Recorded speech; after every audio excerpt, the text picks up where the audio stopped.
జై శ్రీరామ్. శ్రీమాత్రే నమః. శ్రీ గురుభ్యో నమః.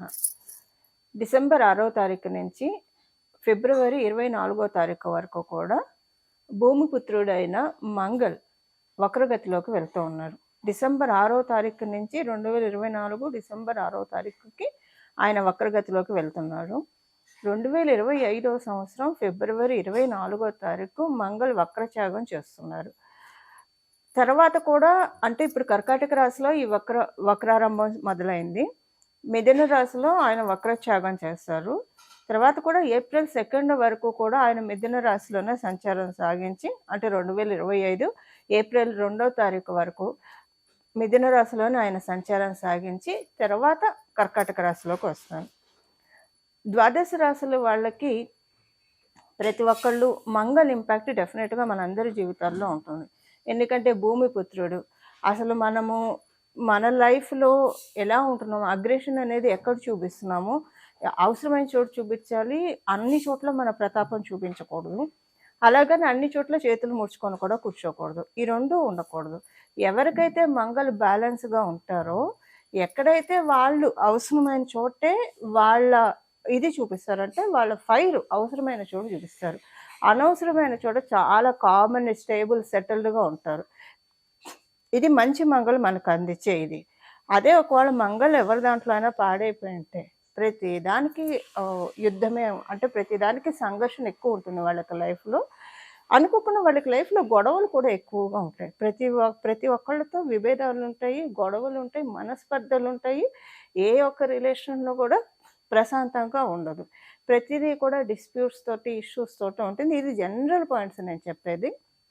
ఇప్పుడు మంగళ్ మనకి కర్కాటక రాశిలో ఉండి వక్రగతిలోకి వెళ్ళడం అనేది చాలా విశేషాంశము.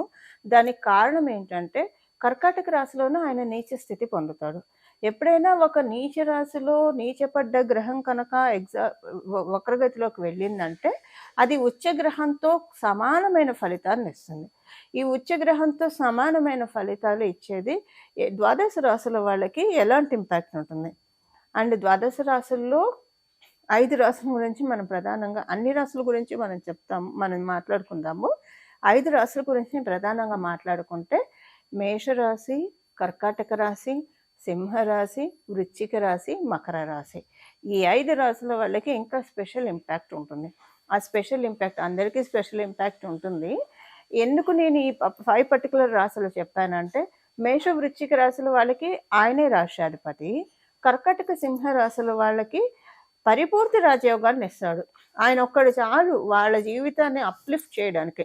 ఇంక ఏ గ్రహం అనుకూలించకపోయినా ఆయన అక్కడ ఆయన దశ అంతర్దశలో ఆయన కనుక మంచి ప్లేస్లో ఉంటే, మంచి ప్లేస్లో లేకపోయినా మంచిగా చేస్తాడు. మంచి ప్లేస్లో ఉంటే వాళ్ళ జీవితాన్ని 360 డిగ్రీస్ ట్రాన్స్ఫర్మేషన్ మోడ్లోకి తీసుకెళ్ళి తీరుతాడు.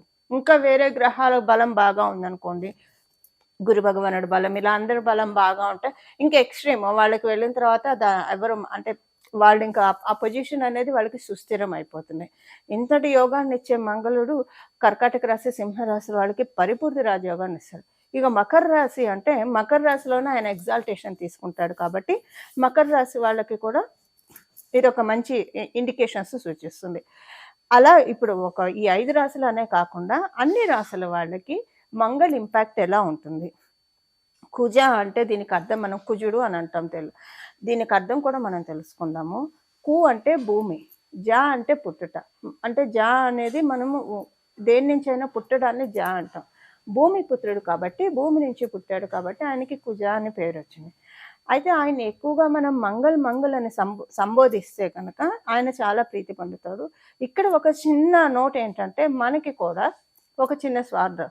ఎప్పుడు కూడా మంగళం అంటే తదాస్తు దేవతలు ఏదో ఒక రోజు తదాస్తు అంటే మన జీవితంలో సన్మంగళాలు ఇంకా ఫిక్స్ అయిపోతాయి. ఆ సన్మంగళాలకి కొదవ ఉండదు. అబండెన్స్ అంటారు కదా, సమృద్ధిగా మన జీవితంలో సన్మంగళాలు ఉంటాయి. ఎప్పుడు మనం అందుకే కదా మన చిన్నప్పటి నుంచి మన పెద్దలే కావచ్చు, మన పూర్వీకులే కావచ్చు, ఇవన్నీ ప్రాక్టీస్ వస్తున్న వర్డ్సే. ఏదైనా అయిపోతే నిండుకుందని చెప్తారు.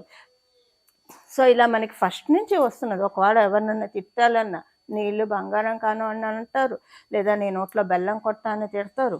ఏదైనా కోపం వచ్చినా కూడా మంగళకరంగానే వాళ్ళ వర్డ్స్ ఉండే విధంగా జాగ్రత్త పడేవాళ్ళు మన పూర్వీకులు. అందువల్ల మన నవగ్రహాల్లో ఒక గ్రహమైన ఈయన నిజంగానే మంగళ కదా, ఆయనకు ఒక పేరు మంగళ. అందుకే కుజదోషం అనే కంటే జనరల్గా మనం వినే నానుడి మంగళ దోషం అనే జనరల్గా వింటూ ఉంటాము. సో మనం మంగళ్ అని ఎక్కువగా మనం ఆయన సంబోధిస్తూ ఉంటే, మీ జన్మ జాతకంలో మంగళ ప్లేస్మెంట్ సరిగ్గా ఉన్నా లేకపోయినా మీరు కరెక్ట్ చేసుకోగలుగుతారు. సో ఎక్కువగా ఎవరితోటైనా మీరు అడ్రస్ చేసేప్పుడు ఈ గ్రహం అని అడ్రస్ చేసేప్పుడు మంగళ అని అడ్రస్ చేయడం ప్రాక్టీస్గా పెట్టుకుంటే కనుక మన జన్మ జాతకంలో మంగళ బాగా ఉంటే చాలా మంచి ఫలితాన్ని ఇస్తాడు. ఒకవేళ బాగోలేకపోయినా దాన్ని మనం రిపేర్ చేసినట్లు అవుతాం, కరెక్ట్ చేసిన వాళ్ళం అవుతాం. ఇది ఒక రెమెడీ కింద కూడా మనం కన్సిడర్ చేసుకోవచ్చు. ఇప్పుడు మనం ద్వాదశ రాశుల వాళ్ళకి మంగళ ఇంపాక్ట్ ఎలా ఉంటుంది? ఆయన ఆయన వక్రగతి ఎక్కడో లేదు, కర్కాటక రాశిలోనే ఆయన వక్రగతి ఉంది. కర్కాటక రాశిలో ఆయన వక్రగతి ఎలాంటి ఇంపాక్ట్ తెచ్చిపెట్టబోతుంది అంటే ఉచ్చస్థితిలోకి ఉచ్చస్థితి కింద ఇక్కడ కన్సిడర్ అవుతుంది మనకి. ఈ ఉచ్చస్థితిలో ఉన్న మంగళ ద్వాదశ రాశుల వాళ్ళకి ఎలాంటి ఇంపాక్ట్ ఇస్తున్నారు, దీనికి చేసుకోవాల్సిన అంటే వీటిలో సపోజ్ మీ జన్మ జాతకంలో ఇప్పుడు టైం సరిగ్గా లేకపోతే దీన్ని మీరు గ్రాప్ చేసుకోవడానికి ఏం పరిహారాలు చేసుకోవాలి? ఇప్పుడు మంగళ దశ జరిగే వాళ్ళకి, మంగళ అంతర్దశ జరిగే వాళ్ళకి, ఇందాక మనం తెలుసుకున్న 5 రాశుల వాళ్ళకి ఇంపాక్ట్ కొంచెం హాయిగా ఉంటుంది, ఏదైనా గుడ్ ఇంపాక్ట్ ఉంటుంది. ఈ మంచి ఫలితాలు ఏంటనేది ఇప్పుడు మనం ఒక్కొక్క రాశి వారీగా తెలుసుకుందాం విడివిడిగా. మకర రాశి, మీరు మకర రాశిలో పుట్టినా, మకర లగ్నంలో పుట్టినా ఈ ఫలితాలు మీ ఇద్దరికీ వర్తిస్తాయి. సపోజ్ మీ లగ్నం మకర లగ్నం కాదు, మర్చిపోండి, మీ ఆ లగ్నం గురించి మర్చిపోండి, మీ రాశి మకర రాశి అని మీకు తెలుసుకుందా, మకర రాశి ఫలితాలు చూసుకోండి. మరి మకర లగ్నం అండి అని మీరు అనుకుంటే ఈ ఫలితాలు మీకు అప్లికబిలిటీ ఉంటుంది. మీ లగ్నం మీకు తెలిస్తే ఖచ్చితంగా మీ రాశి మీకు తెలిసే ఉంటుంది. సో మీ రాశి ఫలితాలు ఏ రాశి అయితే ఆ రాశి, 12 రాశులు ఏ రాశి అయితే ఆ రాశి చూసుకోండి.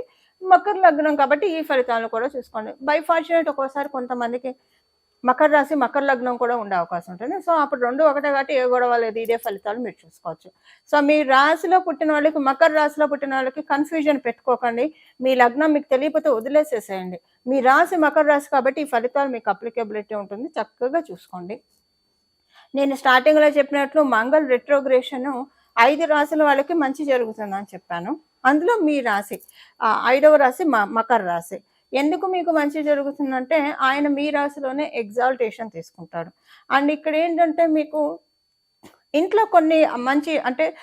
కొన్ని మంచి మార్పులు చోటు చేసుకుంటాయి. ఫైనాన్షియల్గా మీరు ఏమన్నా గతంలో లాస్ అయ్యారనుకోండి, సపోజ్ ఒక 2 ఇయర్స్ నేను చెప్తున్నాను, ఎందుకంటే ఇక్కడ మీ దాని ప్రకారం ఒక 2 ఇయర్స్ నుంచి ఇది ఇండికేట్ చేస్తుంది. 2 ఇయర్స్లో మీరు డబ్బు పరంగా ఏమైనా లాస్ అయ్యి ఉంటే, లేదా డబ్బు పరంగా కాకపోయినా ఏదైనా మానసిక వ్యధ పడి ఉంటే, ఏదైనా విషయానికి కావచ్చు, మానసిక వ్యధ కనుక పడి ఉంటే వాటిని ఇప్పుడు హీల్ చేస్తున్నాడు. ఇన్ కేసు మీరు మానసిక వ్యధ పడ్డారే అనుకోండి, అవన్నీ ఇప్పుడు హీల్ అయిపోతాయి. ఆయన మీకు ఉండి సప్తమ స్థానంలో వక్రగతిలో ఉండు మీకు చేసేది ఏంటంటే హీలింగ్ చేస్తున్నాడు. ఏ విషయంగా? మానసికంగా హీల్ చేస్తున్నాడు. ఒకవేళ మీరు 2 ఇయర్స్లో కనుక మానసికంగా నలిగి ఉంటే, లేదు శారీరకంగా నలిగి ఉంటే శారీరకంగా హీల్ చేస్తారు. అంటే వర్క్ స్ట్రెస్ ఓవర్లోడ్ అయిపోతాం, ఎక్కువ పనులు, అరే ఏంటి ఇన్ని పనులు ఒకదాని తర్వాత ఒకటి సతమతం అయిపోతున్నాం, మనిషిమా యంత్రానిమా అని అనుకునేంత వర్క్ స్ట్రెస్ ఇచ్చేసారు అనుకోండి, దానిలోంచి హీల్ చేస్తారు.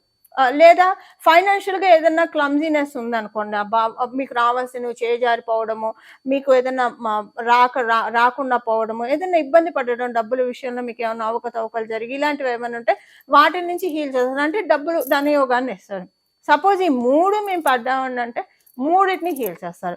సో ఇక్కడ పాయింట్ ఏంటంటే మనకు మేజర్ పాయింట్ హీలింగ్ అనమాట. ఏ విషయాల్లో హీల్ చేస్తాడు? ఇప్పుడు మనం తెలుసుకునే 3 విషయాల్లో మిమ్మల్ని హీల్ చేయడానికే మంగళ సప్తమ స్థానంలో ఉంటే వక్రగతిలోకి వెళ్తున్నారు. ఇంకొకటి ఏంటంటే మీకు ఇక్కడ కమ్యూనికేషన్స్ రిలేటెడ్, కమ్యూనికేటివ్ రిలేటెడ్ ఫీల్డ్స్లో ఉన్న వాళ్ళకి చాలా బాగా ఉంది. కాంపిటేటివ్ సక్సెస్ని చాలా చక్కగా ఇస్తున్నాడు ఆయన. ఒక మంచి సెల్ఫ్ డ్రైవ్ తోటి ముందుకు వెళ్తారండి. అంటే మీలో ఉన్న ఎఫిషియన్సీ ఇవన్నీ మీకు తెలుస్తాయి. మంచి కాన్ఫిడెన్స్ బిల్డప్ అవుతుంది. అంటే మీకు మీరే చక్కగా ఆత్మస్థైర్యాన్ని నింపుకుంటారు, బలాన్ని నింపుకుంటారు, స్ఫూర్తిని నింపుకుంటారు. సో స్ఫూర్తిని నింపుకొని ఎప్పటికప్పుడు మిమ్మల్ని మీరే రీబూస్ట్ చేసుకుంటూ ముందుకెళ్తారు. ముందుకు వెళ్ళి పనుల్లో సక్సెస్‌ని సాధిస్తారు. అయితే ఇక్కడ మంగళం మీకు అనుకూలమే. ఎందుకంటే మీ రాశిలో ఆయన ఎగ్జాల్టేషన్ తీసుకుంటారు కాబట్టి. ఇక్కడ ఒక చిన్న పాయింట్ మీరు గమనించాల్సిందేంటంటే, మీ రాశ్యాధిపతి శనైశ్వరుడు కాబట్టి, శనైశ్వరుడికి మంగళుడికి పూర్తిగా అనుకూలం కాదు. అందువల్ల మీ కమ్యూనికేషన్ విషయంలో మిమ్మల్ని మీరు బూస్టప్ చేసుకున్నప్పుడు మీ కమ్యూనికేషన్ విషయంలో ఎలాంటి లోపాలు దొరలకుండా చూసుకోండి. కమ్యూనికేషన్ విషయంలో లోపాలు దొర్లితే మిస్‌కమ్యూనికేషన్స్ అయ్యే ఛాన్సెస్ ఉన్నాయి.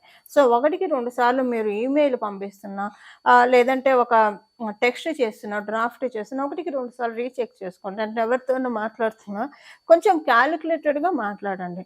ఈ టైం అయిపోయిన తర్వాత ఈ టైంకి మీకేం తెలీదు కానియండి, ఈ ఎఫెక్ట్ మీకు మార్చి నుంచి జూన్ లోపల ఉంటుంది.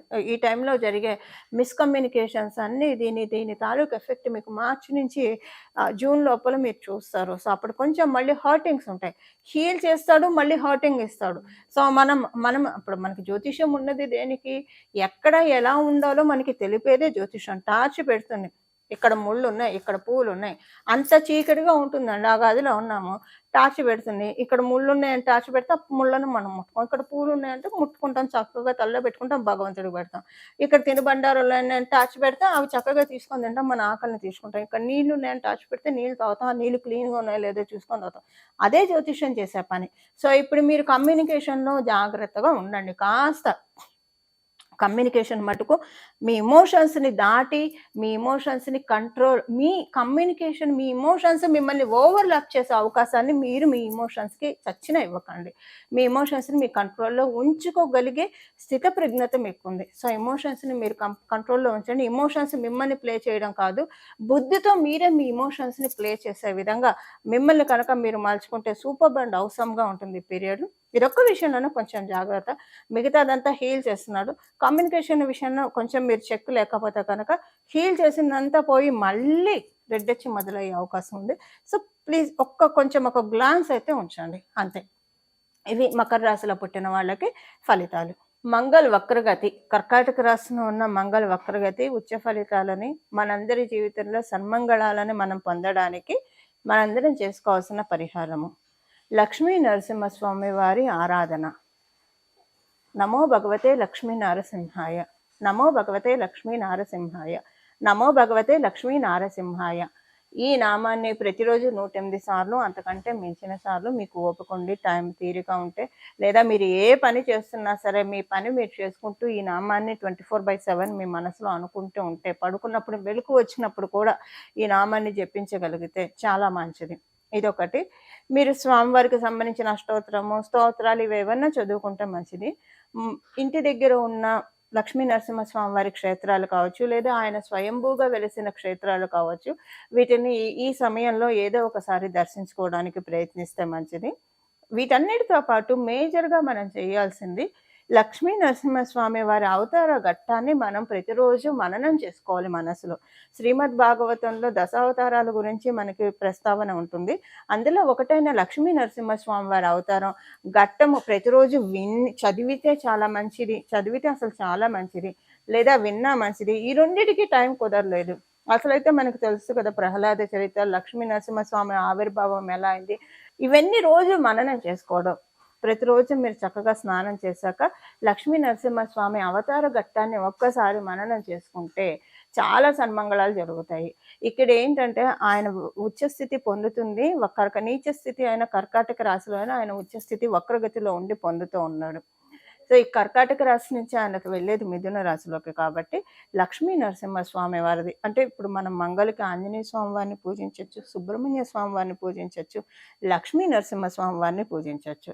అంటే ఇప్పుడు ఉన్న ఈ ప్రత్యేక దీంట్లో లక్ష్మీ నరసింహస్వామి వారి ఆరాధన చేసుకుంటే లక్ష్మీ నరసింహస్వామి వారి ఆవిర్భావ ఘట్టం ఉంటే చాలా మంచిది. మీరు కార్తికేయుడిని పూజించవచ్చు, హనుమంతుడిని కూడా పూజించవచ్చు, ఎవరినైనా పూజించవచ్చు, లేదా ముగ్గురిని కలిపి పూజిస్తామంటే ఇంకా మంగళం, ఇంకా శుభంగా ఉంటుంది. ఈ విధంగా ఈ వక్ర గతిలోకి అంటే డిసెంబర్ 6 నుంచి ఫిబ్రవరి 22 ఆ తర్వాత కూడా కంటిన్యూ చేయండి. ఏప్రిల్ వరకు కనీసం కంటిన్యూ చేయడానికి ప్రయత్నించండి. ఎందుకంటే మిథున రాశిలో నుంచి ఆయన కర్కాటక రాశిలోకి రావడానికి ఏప్రిల్ 1st వీక్ పడుతుంది కాబట్టి వినడానికి, చదవడానికి లేదా మననం చేసుకోవడానికి ప్రయత్నించండి. నామాల్ని జపించండి. మీరు స్నానం చేసిన వెంటనే బీజాక్షరాలు చేసి బీజాక్షరాలు చేసుకొని మంత్ర జపం చేసుకోవచ్చు. ఇంకా డే అంతా మనం ఎక్కడ ఉన్నా, ఏ ప్రదేశంలో ఉన్నా జపించాలంటే నామం ఉత్తమము. సో, డే అంతా మనము అంటే ఒక పూజా గదిలోనే స్నానం చేసిన అరగంటో, గంటో అని కాకుండా డే అంతా కూడా మనం భగవంతుడితోటి కనెక్ట్ అయ్యి ఉండాలి. రోజంతా కూడా మనం వృధాగా చేసుకోకుండా భగవంతుడి నామాన్ని మనసులో జపించుకోవాలి. మానసిక జపానికి ఎటువంటి దోషాలు ఉండవు. సో, ఈ విధంగా కనుక మనం జపించుకుంటే మన జీవితంలో సన్మంగళాన్ని తెచ్చిపెడతారు. ప్రత్యేకించి ఇప్పుడు మంగళ దశ జరిగేవాళ్ళు, మంగళ అంతర్దశ జరిగే వాళ్ళకి ఇది మంచి ఇంపాక్ట్ ఉంటుంది. దీన్ని మనం చక్కగా క్యాష్ హోల్డ్ చేసుకోవడానికి ప్రయత్నిద్దాము. మన జీవితంలోకి సన్మంగళాన్ని మనం ఆహ్వానిద్దాము. సన్మంగళాన గంటికల్ని మన జీవితంలో మనం మోగిద్దాము. ఇలా మనందరం మోగించాలని చెప్పి నేను కూడా మనందరి తరఫున లక్ష్మీ నరసింహస్వామి వారిని, ఆంజనేయ స్వామి వారిని మరియు సుబ్రహ్మణ్య స్వామి వారిని మనస్ఫూర్తిగా శరణు వేడుకుంటూ మంగళం. నమో భగవతే వాసుదేవాయ.